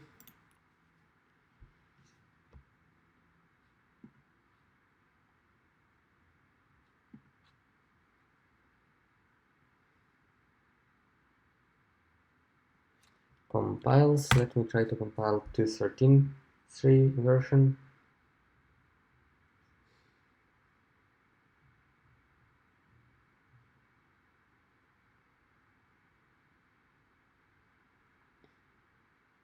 Okay, compiles, good. So you can save it here. Yeah, basically, instead of abstracting away the macros, we abstracted away the non-macros. Well, yeah, so the shared stuff is very minuscule, so it goes into a dedicated trait, and then everything else here is pretty much all macros. So yeah, it is going to be a lot of fun implementing those. Good, so you can save it.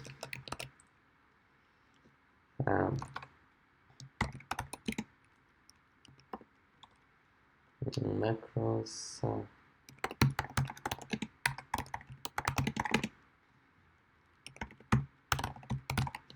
Isolated this stuff.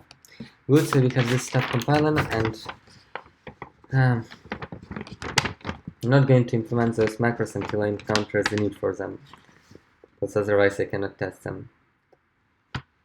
Okay, so maybe what I want to do is one more module, like runtime.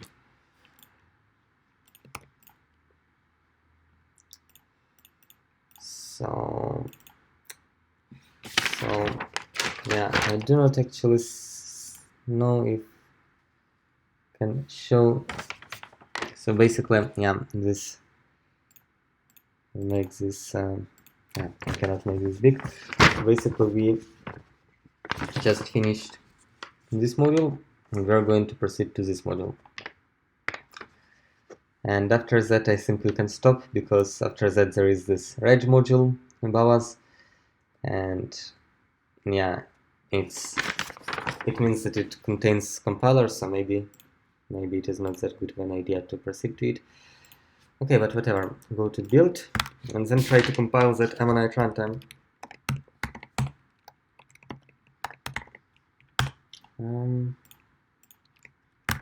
Runtime. This is a runtime module. It depends on the macro people or requests. Macro pickle is on Maven, request is also on Maven. So we should be able to work with this. Runtime, full cross Scala versions, plus .t versions. Let's just try to run it. So we're working now on runtime and dot runtime. Copy this. Try to make it work. Runtime. It says in my little document that it has 1000 lines of code and it has some Java. Well, hopefully Java will work as well with Scala 2 as it works with Scala 3, or vice versa. Okay, imports do not look that angry. Okay, reflect. Reflect. This reflect might blow us up because it is macros. But otherwise, I mean, okay, what do you want? Yeah, symbol literal, yeah, whatever. So maybe we can rename all the stuff of the format this into the stuff of the format symbol, first group this, and this goes into a group. Okay, why will my taskbar not go away?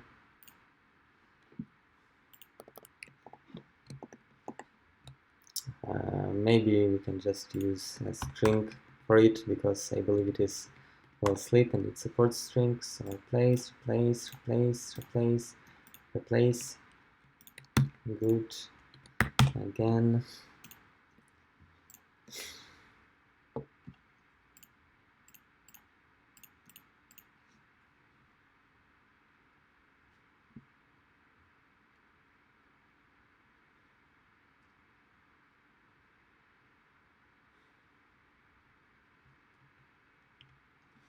One error found. What do you want? Well, the plus is not a member of a path, but could be made available with the extension method. Why exactly? Cannot resolve file import. Not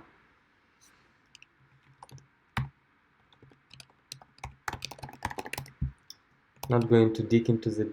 Oh. Yeah, actually, I understand.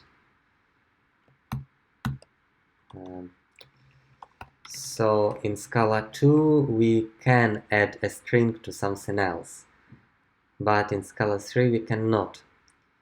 In Scala 3, we can add something else to a string, but not vice versa.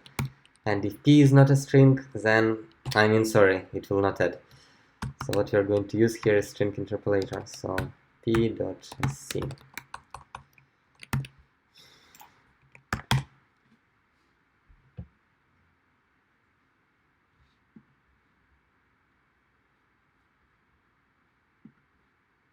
This way it is good since that it didn't complain about micropickle and about requests. It means it resolves them correctly without any complaints. Error overriding me such session ID, blah blah blah. Okay, I think create storage. What is storage? Storage, Ammonite runtime storage. Get session, of course, yeah. So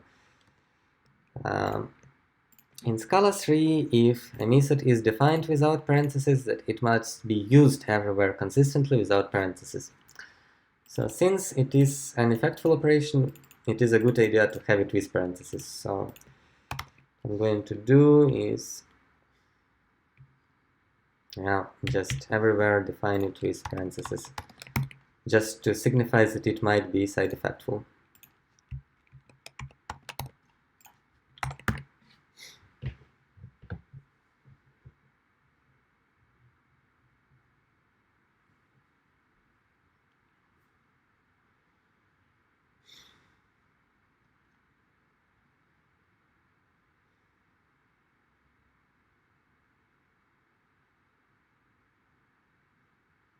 Compiles good. Now what about 13.3? Yeah, in my paper I actually want to mark that we have some technical debt in certain stuff. So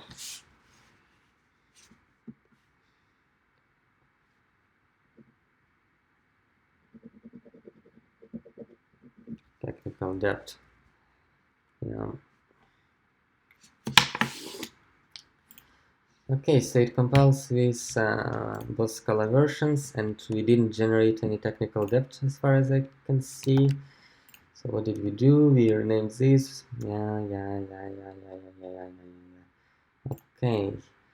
Are there any tests? I believe there are no tests. Column.NET runtime, no tests, no tests. So I'll just commit this thing.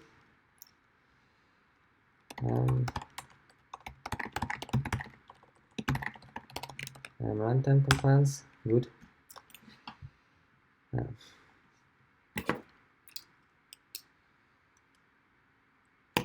So I just want to quickly have a look at what we stepped today. So I'm util, did we step anything? And yes, we did. So Ammonite util td, technical debt, mark it in my paper. Interp API. Wait, is it really stepped? Util ammonite.util.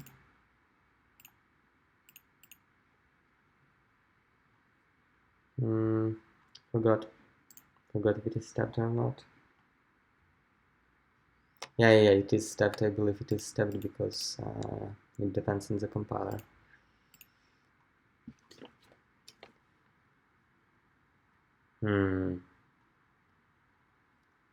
Yeah, it depends on the compiler, but I didn't really see. Yeah, whatever. So I think interpret API is more of technical debt generating. Okay, so I guess for today I also want to have a look at one other, or at the subsequent module, which is called ammonite.interp. It has 4,000 lines of code, 4,500, and it is marked in my document as containing dependency on the compiler. And judging from the name, Ammonite interp, there is a good chance that it is an interpreter for actual Scala code that is used in Ammonite. So I would really want to have a look at it today before I end this stream. So yeah, for the time being, I'll go for the break.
Okay, I'm back. So what you're going to do next is look at that supposedly interpreter module and try to get it, at least just to get a glimpse of what's going on with that module. So it is supposed to be a big module, Ammonite interp. So it is under Ammonite, yeah. And Ammonite interp, yeah. This is interp API, this is not interp, this is interp.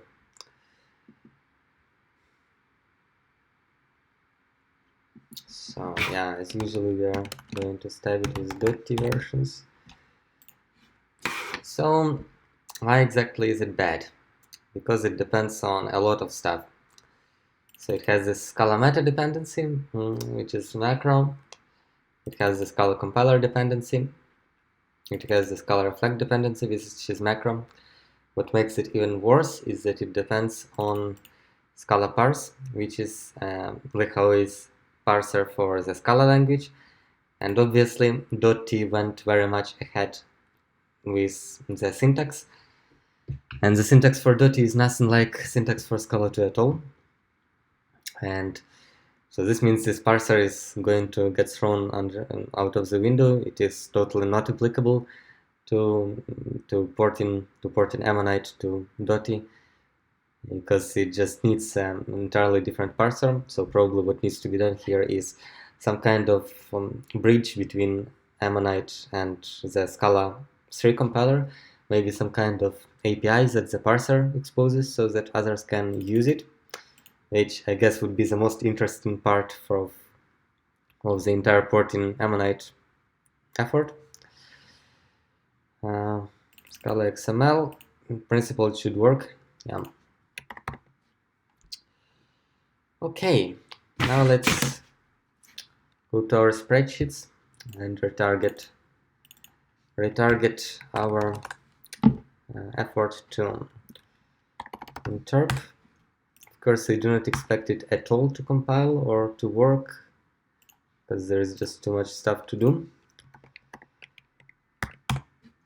But at least I want to have a look at the sources. Ammonite interp, and still no tests. It's not good. What about Ammonite REPL? What about REPL, which is the next thing that I'm going to port? REPL, yeah, no, oh yeah, there are tests here in REPL. Interp, nope, interp, no tests. And there is a bunch of, like a lot of directories, version specific directories. Okay, maybe what I can do now is just fix the dependencies a little bit so that at least we do not have these ugly messages, these big ugly messages. So maybe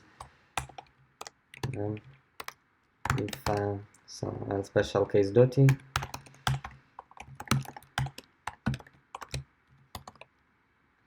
starts with 2, then this.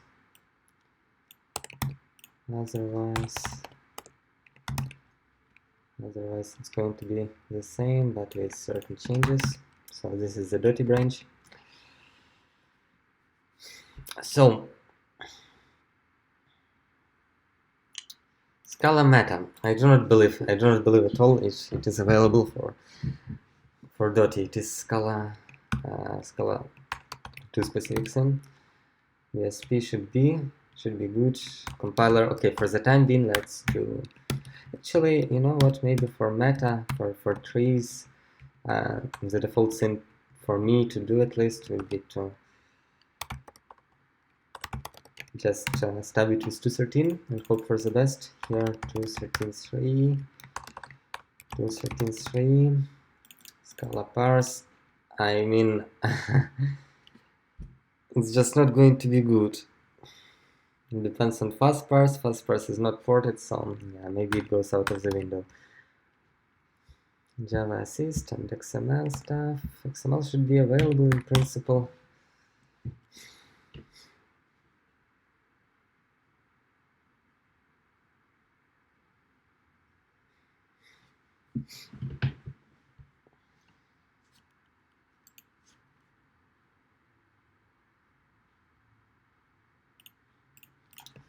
Okay, want to have a look at the sources.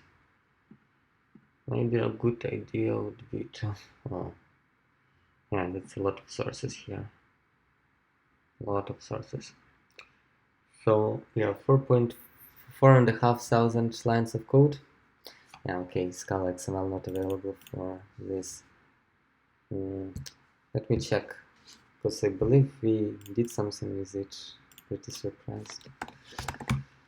Scala length. Scala length. Scala XML. Scala XML.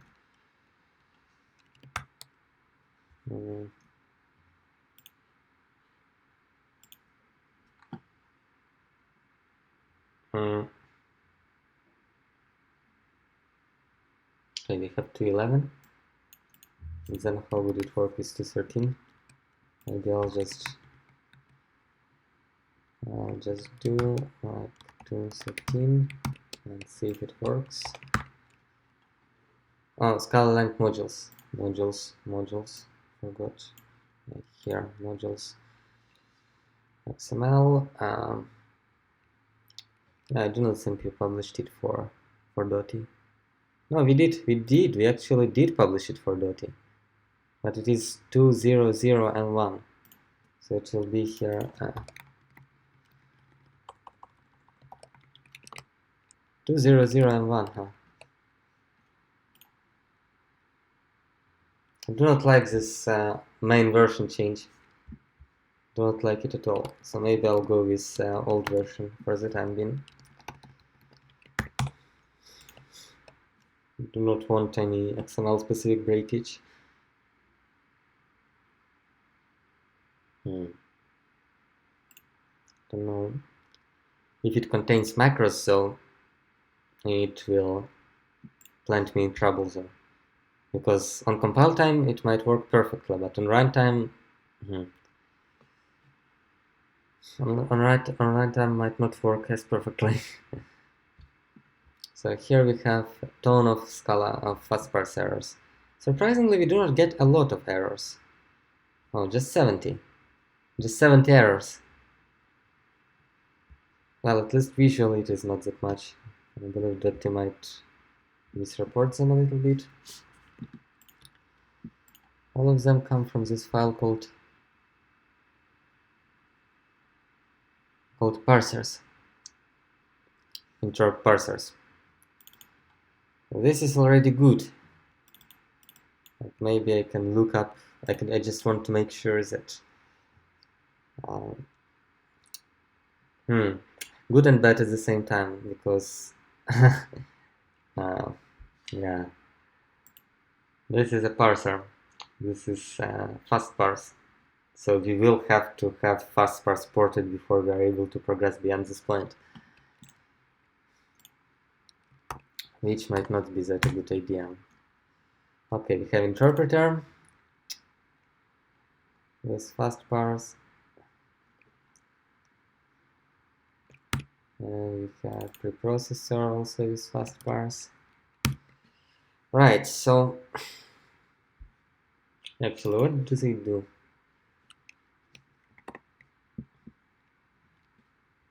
Interpreter.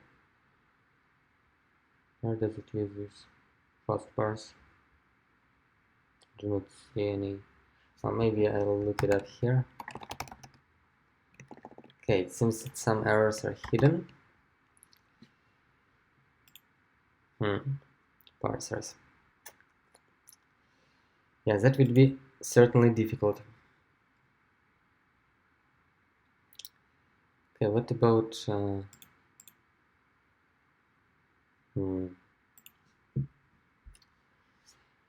yeah, these are parsers. What do they parse actually?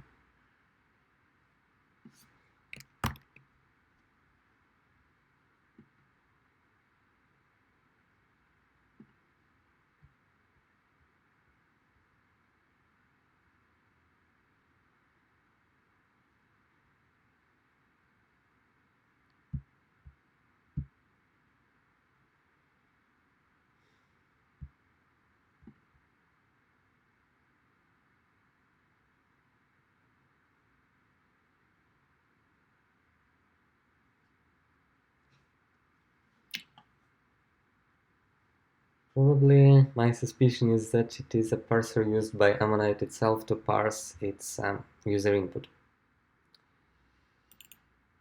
In which case I would like to know how exactly it interacts with Scala parse. Semis, index. Yeah.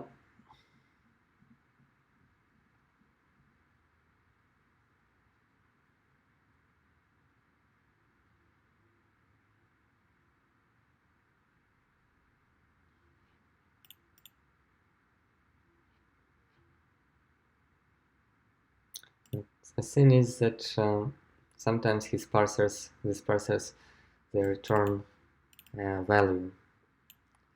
And as far as I know, Scala parse, its parsers, they do not return values. They just match and stuff. So the other thing that is surprising to me is how exactly, like, oh well, probably we do not need to capture the exact stuff. We just need, I can just capture a string. TML stat.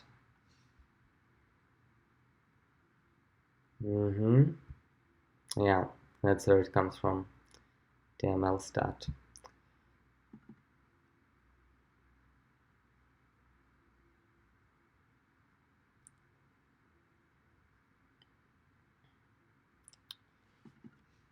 Oh yeah, and also here, TML stat, block def. Yeah, block def. So here it is still defined in Ammonite, and here it is, it already comes from fastparse. So template stat, I just want to have a look at.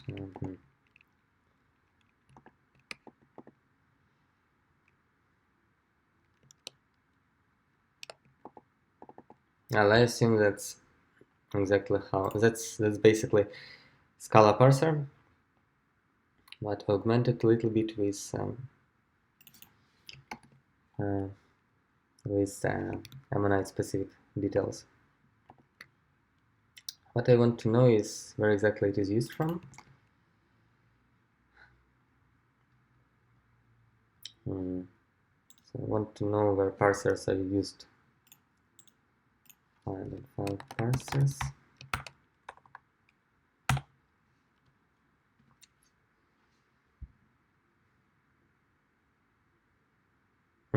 Okay, for example, parsers parse import hooks.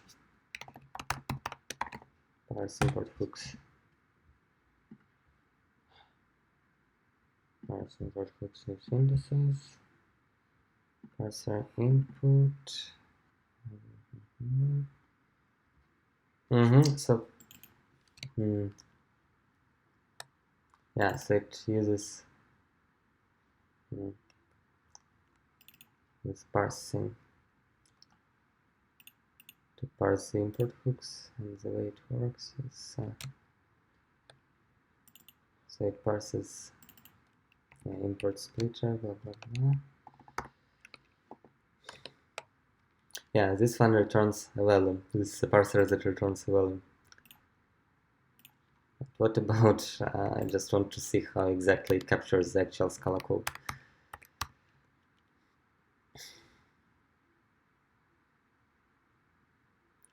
Split script. Maybe this. Split script.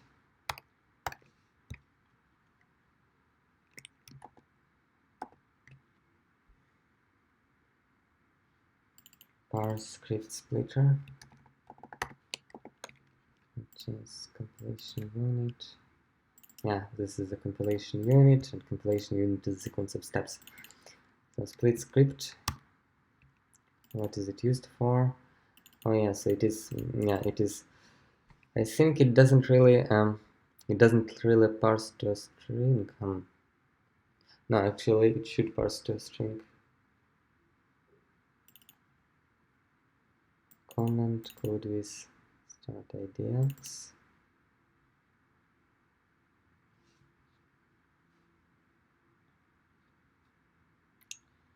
So it is used from preprocessor, and so this stuff I assume does capture strings.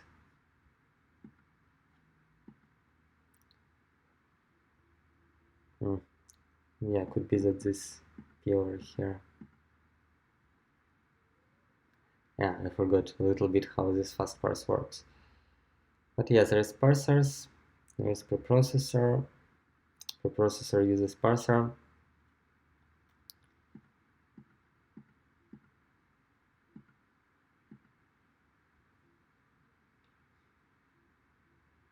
So it takes some code apparently, and then this parser is used to preprocess this code. So it takes raw code and then it spits out something else.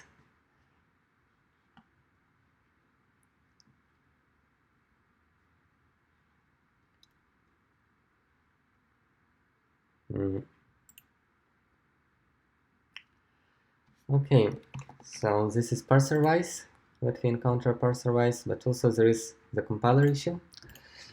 So maybe what I can look up is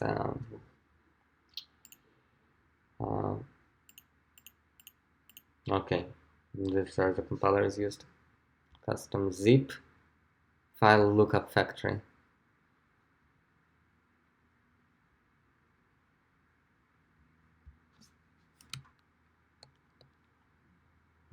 Just for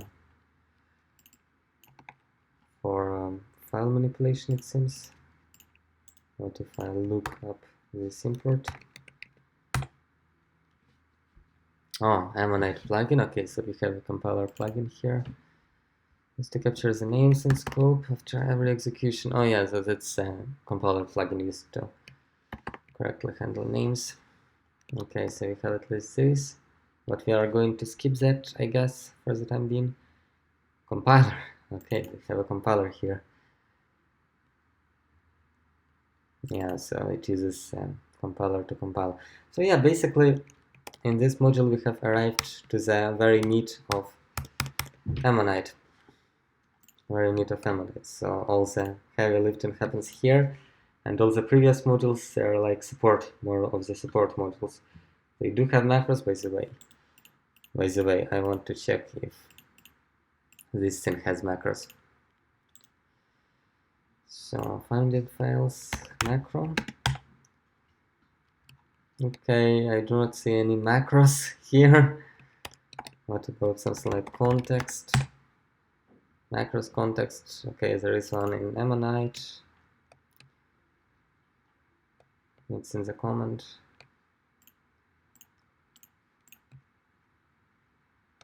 What does it say? What does it do here for some reason?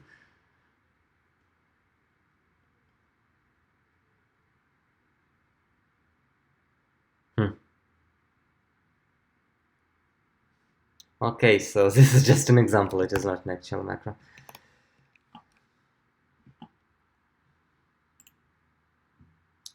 Cannot see it, which is a good sign, so this is at least here we don't have macros. So maybe universe. We have one in the compiler, but I mean, it doesn't matter because it is a compiler. You're probably going to, oh, compiler is actually pretty big. It's like 500 lines of code, some compiler specific code. Okay. Compiler lifecycle manager. Okay, so there is a big block dealing with the compiler. Oh, I closed it accidentally. So we have here at least two difficult scenes. So one difficult scene is the parser, which we do not have for Scala 3. We will need some workaround, and also fast parse is not working for Scala 3 for the time being. So we will need a workaround for that. And then there is of course the compiler. And we have no possibility to test this stuff because there are no tests.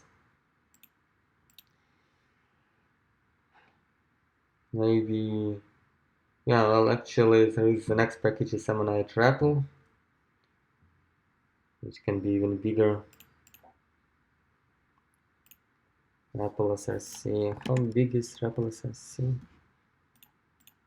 It does have some tests. Yeah, it is pretty big. I estimate maybe 1,000 lines.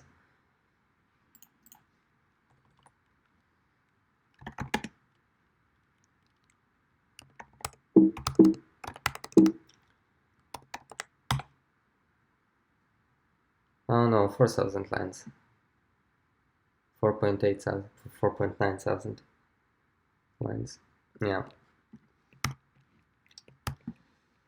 I do not like this absence of tests in Ammonite interp, which means we cannot know. Well, what we can do, of course, is just make it plus compilation. Well, whatever, we are going to think about it later. So for now, though, let's just take summary of what has been done. So yeah, this is the stuff. Let's save our progress with interp.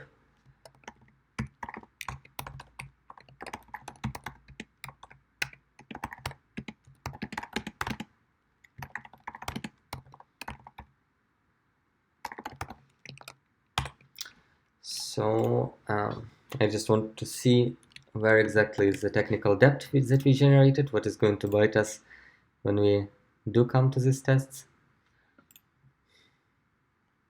So this is, I believe, from ops from yesterday.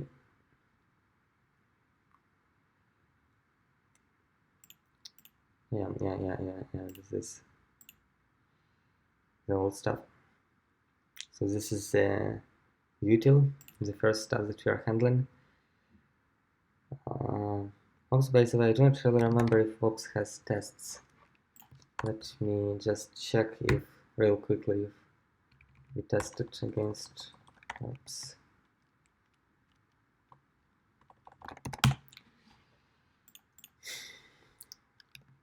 So util-wise, what we did is, yeah, it had some type tags.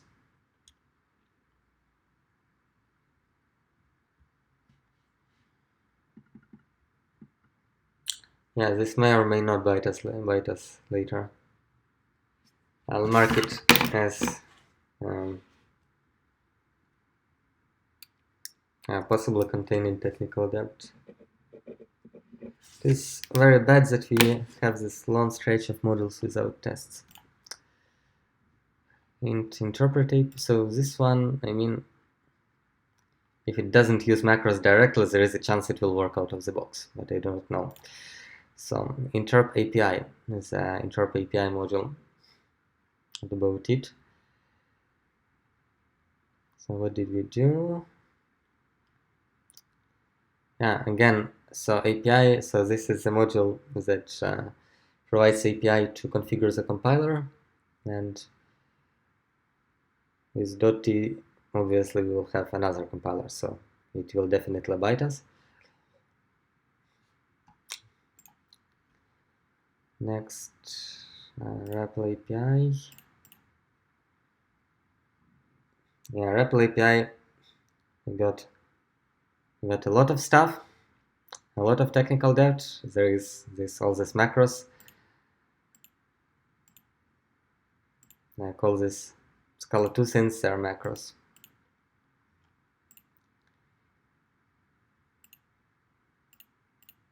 So maybe 1,000 lines of macro code, which needs to be rewritten from scratch in Scala 3. Then this is still REPL API, yeah. Ammonite runtime. This one doesn't have a lot of, doesn't have technical debt. And finally, this one is the big thing. So we can count.